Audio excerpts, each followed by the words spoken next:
Ever since I started covering space sims, more and more I've heard the "but mach immersion" whenever mostly dads with too much expendable income try to justify a purchase of a several $100 immersion sticks or privilege goggles. Now granted, that's a cool piece of tech, however, is it really that good? Well, more importantly, does it really help or harm your ability to fly or drive straight in a sim game? Well, today Beam Eye Tracker sponsored this video to showcase that you can both increase the immersion levels and actually improve the gameplay in a measurable, skillful way. And better yet, do it surprisingly cheap too.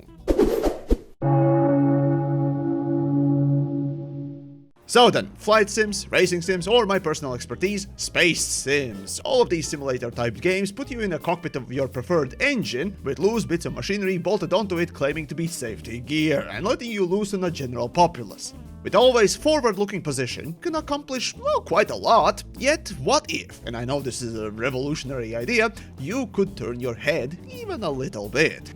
Well, with customized gear at your hands, or at the very least additional button presses, if like me you're playing with keyboard and mouse most of the time, it can be, well, at best cumbersome and at worst impossible. So the solution is some kind of a tracking device to act as another controller. But TheYamiks, you need some pretty pricey equipment. VR is a great option, but it costs a lot. And that sweatbox applied directly to your skin billboard you call a face gets tiresome. So another alternative is head and eye tracking tech that bridges the gap. But don't you need specialized and or also expensive gear to make it happen? No, says Beam Eye Tracker. For $30 on Steam, or better yet with my TheYamiks link down below, you get a bit of an extra discount, and you can turn anything with a camera, like a phone for example, into an eye tracker. Even that old 4 megapixel phone camera with 30 FPS lying around, or a webcam, works. And to showcase how cool this head and eye tracking is, Beam Eye Tracker team wanted me to use 3 specific games.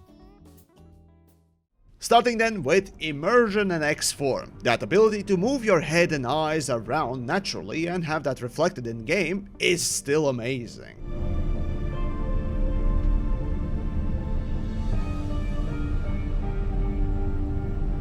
Passing through an asteroid field and glancing at rocks flying by or a ship next to you is undeniably cool feeling. Now as for X4 though, well, it is a menu simulator for the most part, and that eye tracking and head tracking also translates to these menu screens. Yeah, this is kinda why the in-game space menus have always been a more fantastic choice instead, but that's beside the point. And for those menu moments, it shouldn't really come as a surprise, but you can toggle the tracking on and off with a simple key combo and restore it whenever it's needed. For example, for this showcase I used OpenTrack as a mediator between Beam's software and the game, but pretty much every other alternative mediator software can do this, so go wild.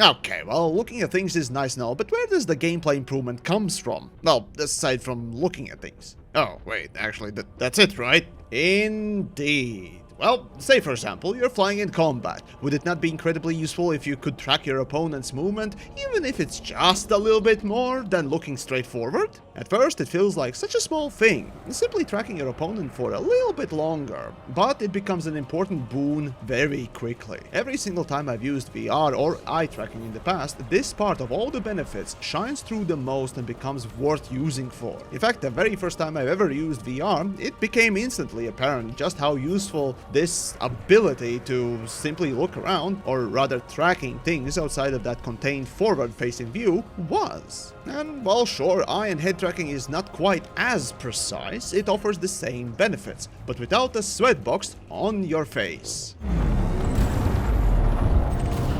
Target destroyed.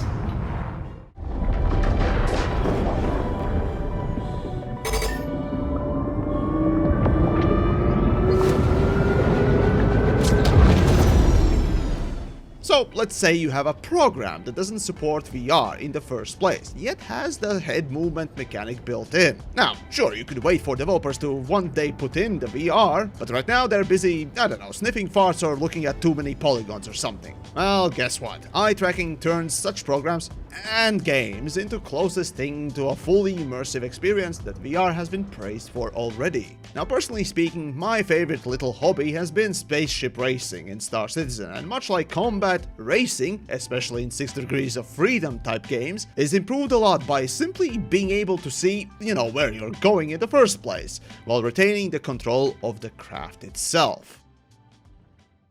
And speaking of games without VR, as I was looking through supported games list for this sponsored video, Beam Eye Tracker listed Cyberpunk as a supported game, and that got me morbidly curious. No, it can't be.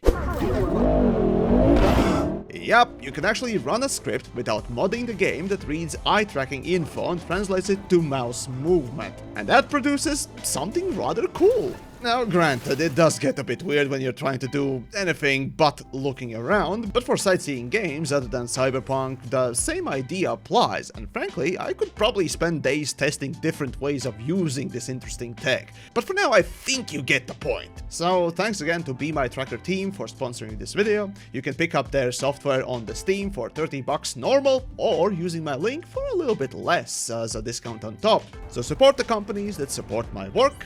Oh, and if you're not quite sure, and this is the best part, Be My Tracker guys are so confident in their product that they even have demo available for you to try out. So, what are you waiting for?